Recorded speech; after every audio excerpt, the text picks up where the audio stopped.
இந்த வீடியோவில் complex numbers and quadratic equations chapter பார்க்க போகிறோம். காம்ப்ளெக்ஸ் நம்பர்ஸ்னால் என்ன, அது எதுக்கு தேவைப்பட்டுச்சு அப்படின்றதெல்லாம் பார்க்கலாம். இப்போது ஒரு ஈக்குவேஷன் இருக்குது, x² + 1 = 0ன்னு. இதில் சொல்யூஷன் எப்படி கண்டுபிடிப்பீங்க? x² = -1. அப்போ x அப்படின்னா ±√-1 அப்படின்னு வரும். இது வரைக்கும் நீங்கள் ரியல் நம்பர்ஸில் பார்த்துருக்கீங்க. டெசிமல் நம்பர்ஸ் இருக்கும், ரேஷனல் நம்பர் இருக்கும், இர்ரேஷனல் நம்பர் இருக்கும், அண்ட் இன்டிஜர்ஸ் இருக்கும், 0 ஹோல் நம்பர் இருக்கும், அப்புறம் நேச்சுரல் நம்பர். இந்த மாதிரி எல்லாத்தையும் நம்ம பார்த்துருக்கோம் ரியல் நம்பர்ஸ்குள்ளே. ஸோ இது எல்லாமே ரியல் நம்பர்ஸ்குள்ளே வருது. ஆனால் இங்கே மைனஸ் வச்சு ரூட் நம்பர் இது வரைக்கும் நம்ம பார்த்துருக்கோமா? இல்லை. இர்ரேஷனல் நம்பர்ஸ் பார்க்கும்போது √2, √3, √5, √7, √11 அந்த மாதிரி தான் நம்ம பார்த்துருக்கோம். எங்கேயும் நெகட்டிவ் நம்பர்ஸ் வச்சு நம்ம பார்க்கல. Okay, so negative numbers, negative root some numbers அப்படி வர்றதை எப்படி ரெப்ரசன்ட் பண்ண போகிறோம் அப்படின்றது தான் இங்கே காம்ப்ளெக்ஸ் நம்பர்ஸில் வருது. சரியா? இப்போ காம்ப்ளெக்ஸ் நம்பரை எப்படி எழுதுவோம் அப்படின்னா, சம் வேரியபிள் இசட்னு ஒரு வேரியபிள், இசட் = a + ib அப்படின்னு எழுதணும். இப்போ ஏன்னா real part of a number Z அப்படின்னு அர்த்தம். ஐ வச்சு இருக்கிற number imaginary part of a complex number அப்படின்னு அர்த்தம். இப்போ ஏயை எப்படி மென்ஷன் பண்ணலான்னா, real part of Z = a, imaginary part of Z அப்படின்னா im இசட் = b. ஐயை விட்டுட்டு மிச்சம் இருக்கிற நம்பர் தான் இங்கே எடுத்து எழுதணும். இப்போ i5ன்னு இருக்குன்னு வச்சுக்கோங்களேன், 5 தான் இமேஜினரி பார்ட் ஆஃப் இசட். புரியுதா? ஸோ இப்போ காம்ப்ளெக்ஸ் நம்பர்னா என்ன அப்படின்றது தெரியுது. ஓகே, இப்போ ஐ நம்ம மென்ஷன் பண்ணியிருக்கோம். இப்போ ஐயோட வேல்யூ என்ன அப்படின்றது தெரியணும். ஸோ ஐக்கு √−1 இதுதான் வேல்யூ. அப்போ i² என்ன? √−1 the whole square. அப்போ ரூட் போயிட்டு -1 வரும். ஸோ ஐயோட வேல்யூ √−1, i² = -1 அப்படின்னு அர்த்தம். இப்போ சம் நம்பர் இருக்குது, √−5ன்னு ஒரு நம்பர் இருக்குது. அப்போ இதை எப்படி எழுதலாம்? ஐ வச்சு எழுதணும்னா இந்த மைனஸ்க்கு பதில், இந்த -√1க்கு பதில் ஐ போட்டுருணும். புரியுதா? 5i அப்படி போடணும். ரூட்டுக்கு வெளியில் இருக்கணும் இந்த ஐ. புரியுதா? √−5ன்னா என்ன அர்த்தம்? √−1 × 5ன்னு அர்த்தம். என்னது? this one equal to this one minus -1 × 5 அப்படின்னு அர்த்தம். இப்போ இந்த √−1 தான் இங்கே ஐயா டிரான்ஸ்ஃபார்ம் ஆயிருக்கு. சரி, இதெல்லாம் நீங்கள் ப்ராப்ளம்ஸில் இந்த மாதிரி நெகட்டிவ் ரூட் வச்ச ஒரு வேல்யூ வரும்போது ஐயை யூஸ் பண்ணுவீங்க. அப்போ உங்களுக்கு நல்லா புரிஞ்சிடும். சம்ஸில் அதெல்லாம் வரும். ஓகே, இப்போ காம்ப்ளெக்ஸ் நம்பர்ஸ்னால் என்னன்னு தெரிஞ்சிருச்சா? ரெண்டு காம்ப்ளெக்ஸ் நம்பர் எப்படி ஈக்குவல், எப்போ ஈக்குவலாக இருக்கும் அப்படின்னு பார்க்கலாம். சரி, Z1 அப்படின்னு ஒரு நம்பர் இருக்குது, a + ibன்னு இருக்குது. Z2ன்னு ஒரு நம்பர், c + idன்னு இருக்குது. இப்போ Z1 Z2 ரெண்டும் ஈக்குவல் அப்படின்னா எப்போ அப்படின்னா ரியல் பார்ட் ரெண்டும் ஈக்குவலாக இருக்கணும், இமேஜினரி பார்ட் ரெண்டும் ஈக்குவலாக இருக்கணும். அதாவது a = c-ஆக இருக்கணும் அண்ட் b = d-ஆக இருக்கணும். அப்படி இருந்தால் தான் ரெண்டு காம்ப்ளெக்ஸ் நம்பரும் ஈக்குவல்னு சொல்லணும். சரியா? அடுத்தது அல்ஜிப்ரா ஆஃப் காம்ப்ளெக்ஸ் நம்பர்ஸ். அதாவது ரெண்டு காம்ப்ளெக்ஸ் நம்பரை எப்படி ஆட் பண்ணணும், மல்டிப்ளை பண்ணணும், டிவைட் பண்ணணும், சப்ட்ராக்ட் பண்ணணும், அண்ட் தென் அப்புறம் அடிட்டிவ் ஐடென்டிட்டி என்ன, மல்டிப்ளிகேட்டிவ் ஐடென்டிட்டி என்ன, இன்வெர்ஸ் என்ன, இதெல்லாம் இப்போ பார்க்கலாம். ஸோ இதெல்லாம் சம்ஸ்க்கு நமக்கு தேவைப்படும். Okay, addition of 2 complex numbers. இப்போ Z1 Z2 இதே நம்பரை எடுத்துக்கலாம். ஸோ இதே வச்சுட்டு எப்படி ஆட் பண்ண போகிறோன்றதை பார்க்கலாம். Z1 + Z2, real part of இசட்டை ரியல் பார்ட் ஆஃப் இசட்டு, இமேஜினரி பார்ட்டை தனியாக அப்படி ஆட் பண்ணணும். ஸோ ரியல் பார்ட்னா a + cன்னு வந்துடும். சரியா? அப்போ இமேஜினரி பார்ட் அப்படின்னா ஐ வச்சுட்டு b + d. அப்போ ரெண்டு காம்ப்ளெக்ஸ் நம்பர்ஸை ஆட் பண்ணால் நமக்கு திரும்பவும் ஒரு காம்ப்ளெக்ஸ் நம்பர் தான் கிடைக்குது. ஸோ இந்த ப்ராப்பர்ட்டிக்கு பேர் க்ளோஷர் லா. அசோசியேட்டிவ் லாவும் இங்கே ஒர்க் ஆகும், கம்யூட்டேட்டிவ் லா எல்லாமே ஒர்க் ஆகும். Z1 + Z2 = Z2 + Z1 இப்படி போட்டு ஆட் பண்ணாலுமே ஈக்குவலாக தான் வரும். ஸோ அசோசியேட்டிவ் ப்ராப்பர்ட்டி போட்டாலும் கரெக்டாக தான் வரும். 3 காம்ப்ளெக்ஸ் நம்பர்ஸை ஆட் பண்ணாலும் அதே தான் வரும். எந்த ஆர்டரில் எது ரெண்டுத்தையும் சேர்த்து குரூப் பண்ணி ஆட் பண்ணாலும் ஒன்றே தான் வரும். ஸோ அசோசியேட்டிவ் ப்ராப்பர்ட்டியும் ட்ரூவாக இருக்குது இங்கே. ஸோ அடுத்து அடிட்டிவ் ஐடென்டிட்டி என்ன அப்படின்னு பார்க்கணும். அடிட்டிவ் ஐடென்டிட்டி இதில் 0 + 0 i அப்படின்றது தான் அடிட்டிவ் ஐடென்டிட்டி. இப்போ z + 0 அப்படின்னு ஆட் பண்ணுறீங்கன்னு வச்சுங்க. z வந்து a + ib, 0 அப்படின்னா 0 + 0i. ஸோ ஆட் பண்ணும்போது என்ன ஆகும், 0வோட எதை ஆட் பண்ணாலும் அதே நம்பர் தான். ஸோ a + ib தான் வரும் ஆன்சராக. ஸோ z + 0 = z தான். சரியா? 0வை எப்படி ரெப்ரசன்ட் பண்ணலாம், 0 + 0i அப்படின்னு ரெப்ரசன்ட் பண்ணலாம். ஸோ இதுதான் அடிட்டிவ் ஐடென்டிட்டி. சரி, அடுத்தது அடிட்டிவ் இன்வர்ஸ். இப்போ ஒரு காம்ப்ளெக்ஸ் நம்பர் z = a + ibன்னு இருக்குது. இப்போ -z என்ன, -a - ib அப்படின்னு வரும். ஸோ இதுதான் அடிட்டிவ் இன்வர்ஸ் ஆஃப் z. அப்போ z + -z போட்டோம்னா 0 வரும். இப்போ 0ன்றது அடிட்டிவ் ஐடென்டிட்டி தானே இல்லையா, i0 or 0i. ஓகேவா? அடிட்டிவ் இன்வர்ஸ்னால் என்ன, negative of the complex number is the inverse. So அப்போ z + z -zன்னு போட்டோம்னா 0ன்னு வருது. ஸோ அடிட்டிவ் இன்வர்ஸ் என்னன்னு தெரியும், அடிட்டிவ் ஐடென்டிட்டி என்னன்னு தெரியும். அடுத்தது சப்ட்ராக்ஷனுக்கு போகலாம். இது வரைக்கும் அடிஷன் பார்த்துட்டோம். இப்போ subtraction of 2 complex numbers. z1 - z2. z1-ஐ a + ibன்னு எடுக்கிறேன், z2-ஐ c + idன்னு எடுக்கலாம். அப்போ என்ன பண்ணும், ரியல் பார்ட்டை குரூப் பண்ணும், இமேஜினரி பார்ட்டோட குரூப் பண்ணும். அப்போ a - cன்னு வரும், ப்ளஸ் i × b - d அப்படின்னு வந்துடும். ஸோ i அப்படியே தான் இருக்குது, b-ஐயும் d-ஐயும் மைனஸ் பண்ணுறோம். So a - c plus i × b - d. இதுதான் சப்ட்ராக்ஷன் ஆஃப் 2 காம்ப்ளெக்ஸ் நம்பர்ஸ். சரி, அடுத்து மல்டிப்ளிகேஷன் பார்ட்டு. ஸோ மல்டிப்ளிகேஷன்லேயும் லாஸ் இருக்குது.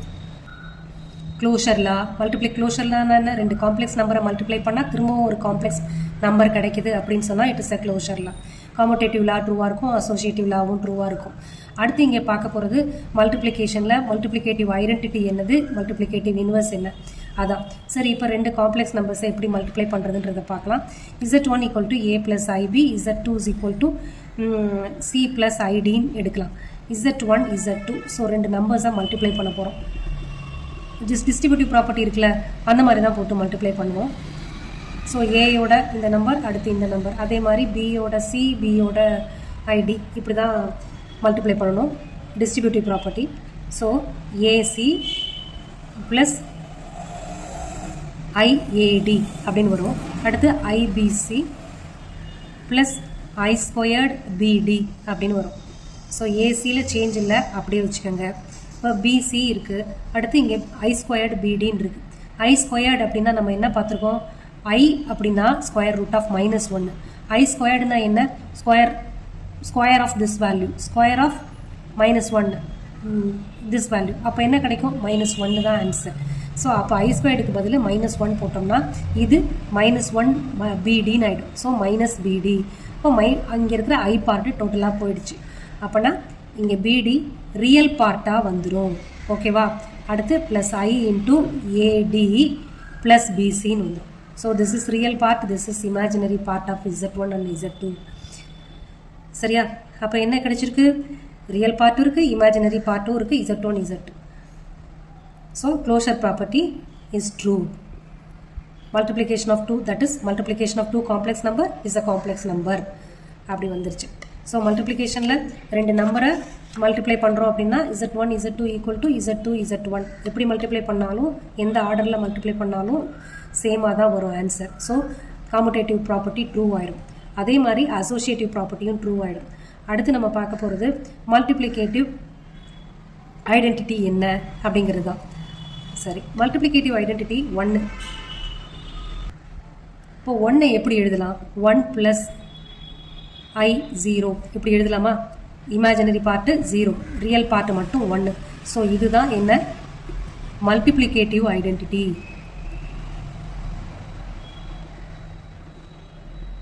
சரியா?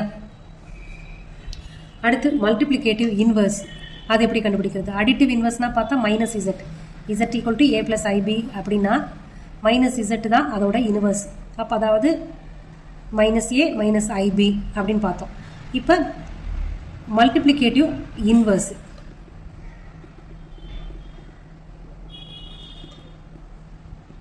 ஸோ ரெண்டு நம்பர் இருக்குது இசட் அண்ட் 1/z, ரெண்டு தான் மல்டிப்ளை பண்ணால் 1. அப்போ தானே இந்த 1ன்றது தானே மல்டிப்ளிகேட்டிவ் ஐடென்டிட்டி இல்லையா? அப்போ மல்டிப்ளிகேட்டிவ் இன்வர்ஸ் என்ன? 1/z. இசட்டையும் 1/z மல்டிப்ளை பண்ணால் தான் 1ன்னு வரும். ஏ ப்ளஸ் ஐபி கேன்சல் ஆகிடும்.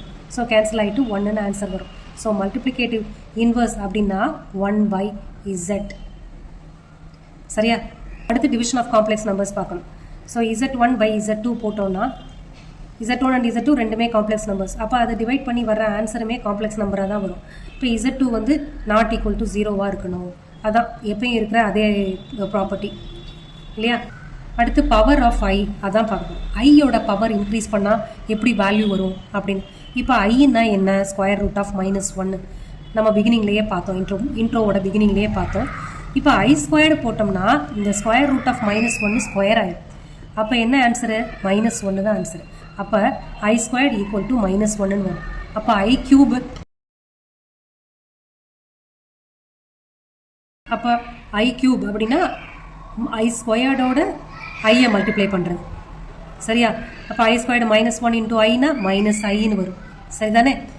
ஐ பவர் 4, ஐ பவர் 4னா ஐ ஸ்கொயர்டை டபுள் பண்ணலாம்ல, ஐ ஸ்கொயரை ஸ்கொயர் பண்ணுறேன். ஐ ஸ்கொயர்டு என்ன? -1. அப்போ -1 ஸ்கொயர்டு போட்டால் என்ன ஆன்சர்? 1. ஸோ ஐ பவர் 4னா 1. ஓகேவா?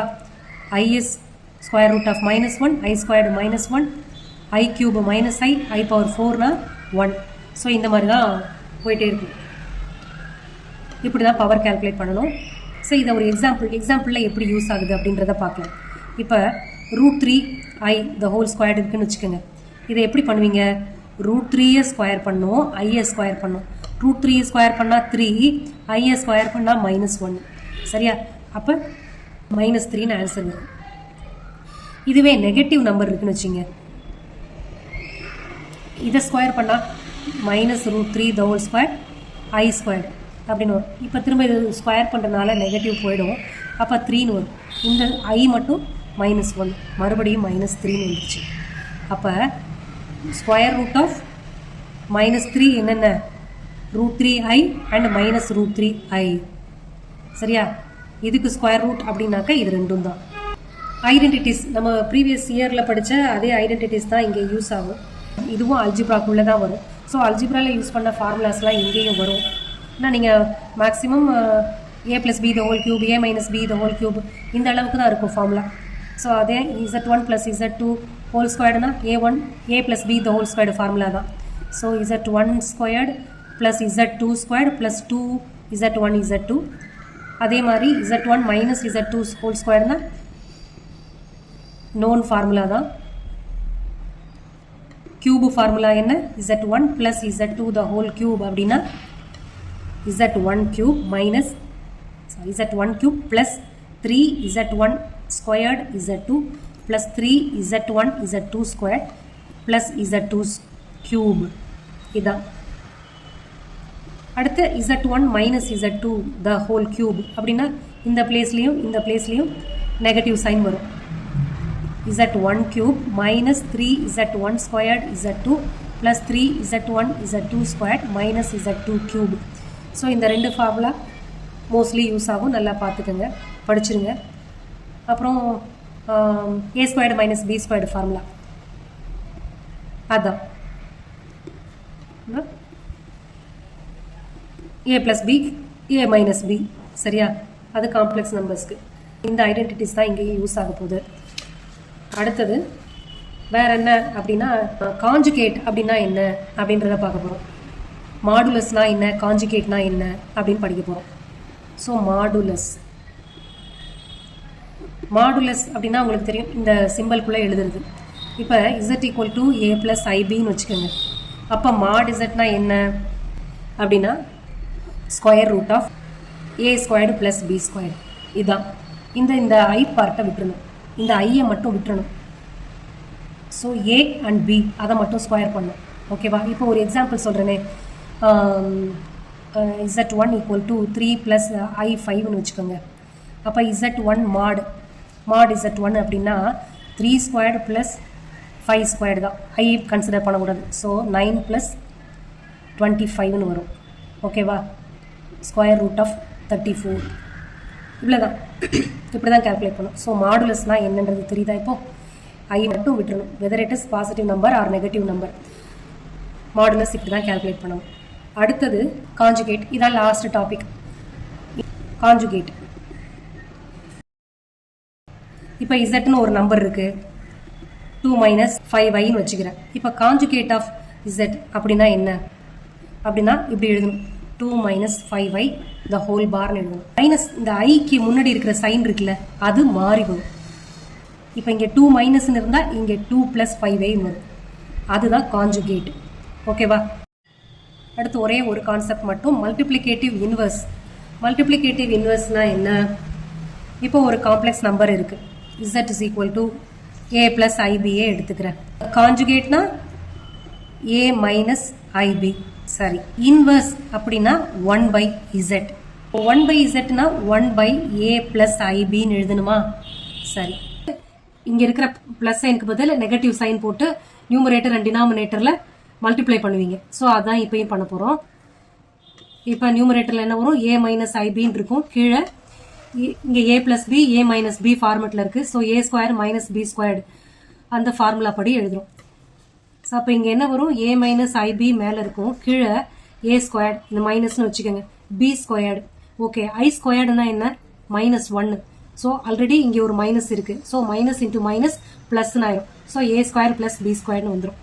அப்போ 1/zனா என்ன? a/a squared plus b squared minus i b/a squared plus b squared. இதுதான். ஸோ இதுதான் இன்வர்ஸ் ஆஃப் z. இது வந்து 1/z. ஏற்கனவே நமக்கு என்ன தெரியும்? z இன்டூ 1/z போட்டால் ஈக்குவல் டு 1 இல்லையா? Inverse of a complex number இப்படி கண்டுபிடிச்சாலும் ஓகே தான். இல்லைன்னா அதுக்கு ஒரு ஃபார்முலா இருக்குது, அதை சொல்கிறேன். இப்போ நீங்கள் இங்கே பார்க்குறது a 1/z equal to a minus I B by a square plus b ஸ்கொயர்டுன்னு இருக்கா? இப்போ a மைனஸ் ஐபின்றது என்ன? a மைனஸ், இங்கே z equal to 2 minus 5i. z bar என்னது? காஞ்சுகேட் ஆஃப் z என்ன? இங்கே மைனஸ்க்கு பதில் ப்ளஸ் இருக்கு. அதே மாதிரி இங்கே a பிளஸ் ஐபின்றது தான் z, இங்கே a மைனஸ் ஐபின்னு வந்திருக்கு. அப்போ இது என்ன? z conjugate. ஓகேவா? a ஸ்கொயர் பிளஸ் b ஸ்கொயர்டுனா என்ன? மாடுலஸ். மாடுலஸ் அப்படின்னா square root of a square plus b squared. நம்ம இங்கே ஸ்கொயர் ரூட் கிடையாது, அப்போ மாடுலஸ் z ஸ்கொயர்டுன்னு வரும். ஓகேவா? ஸோ அப்போ 1/z equal to z bar by mod z squared. இது ஒரு formula, inverse of a complex number. So 1/zனும் போட்டு காஞ்சுகேட் எடுத்து போட்டுக்கலாம், ஆர் அதர்வைஸ் இந்த ஃபார்முலா யூஸ் பண்ணியும் இன்வர்ஸ் ஆஃப் காம்ப்ளெக்ஸ் நம்பர் கண்டுபிடிச்சிக்கலாம். இன்ட்ரோடக்ஷன் நல்லா புரிஞ்சிருக்கும்னு நினைக்கிறேன். எல்லா கான்செப்டையும் கவர் பண்ணிட்டேன்.